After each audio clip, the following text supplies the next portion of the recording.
Grabe, mabubusog ka pala talaga dito. Daming pagkain. Bali, first time nga lang namin pumunta dito sa Mercato Lucena. Bagaman araw-araw nadaan kami dito, pero syempre tuwing gabi lang naman to nagbubukas.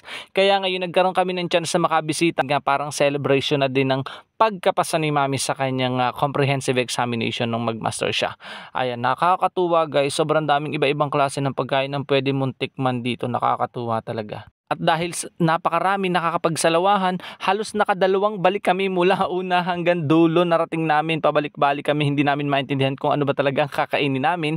Kaya ang ginawa namin, nag-take out muna kami nung sisig, tapos nag-take out na din kami nitong shake na ito, mango at saka yung avocado. Then ito yung pinakalas namin, bumalik kami dito para kumain ng pares.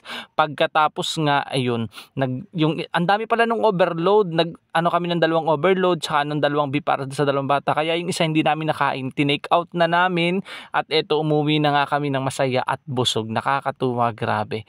At dito nga pala sa labas, ang ganda kapag kagabi. Nakakamiss palibasa kasi hindi kami mahilig lumabas, hindi kami mahilig pumunta sa mga ganito.